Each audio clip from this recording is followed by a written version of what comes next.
Hello, my name is Jackson Fox, and this is my favorite poem project for my American literature class. So, before I decided which poem I actually wanted to pick for this project, I first needed to decide what topic I wanted to discuss. And surprisingly, American poetry discusses a wide variety of topics that cover all aspects of life.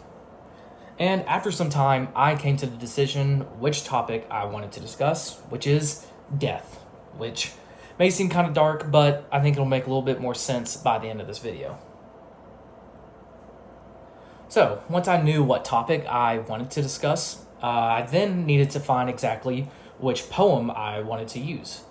And honestly, this process was a lot easier than coming up with the topic I wanted to use, since I already kind of had a specific poem in mind when starting to work on this project.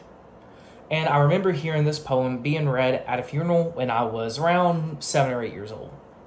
And this poem is called Do Not Stand at My Grave and Weep by Claire Hardin. I'm actually going to read us the poem real quick, because it's not a super long poem. Do not stand by my grave and weep. I am not there, I do not sleep. I am the thousand winds that blow. I am the diamond glints in snow. I am the sunlight on ripened grain. I am the gentle autumn rain. As you awake with morning's hush, I am the swift upflinging rush of quiet birds in circled flight. I am the day transcending soft night. Do not stand by my grave and cry, I am not there, I did not die.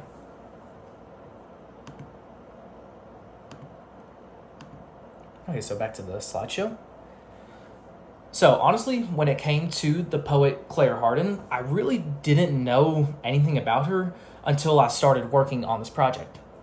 And I actually discovered that she wasn't only a talented writer, but she was also a very talented musician and pianist.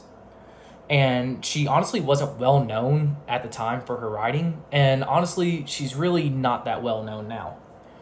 And while many people actually know the poem that I just read, a lot of people don't know Claire as the writer.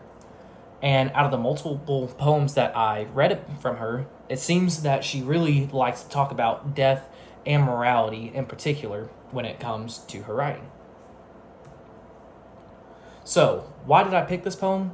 Well, there's actually a couple reasons I picked it for this assignment.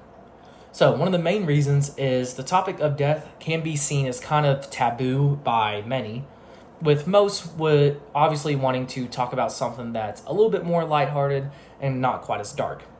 However, I think poems about death are usually more interesting than other topics. And the second reason I picked this poem in particular is the way it views death, and it's honestly the same way I view death. Since I don't really want people crying over my grave whenever I die, just because I'm no longer there, as it's said in the poem.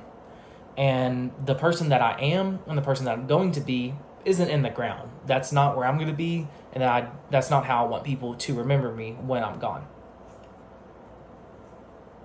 So throughout this class, I've realized that many American poets actually use death as a pretty common topic in their writing, which is not very common when it comes to poetry from other parts of the world.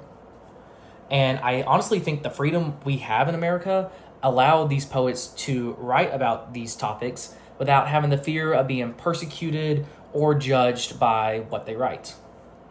And Do Not Stand at My Grave and Weep is a clear example of what an American poet can do: shed light and hope on an otherwise dark and depressing topic.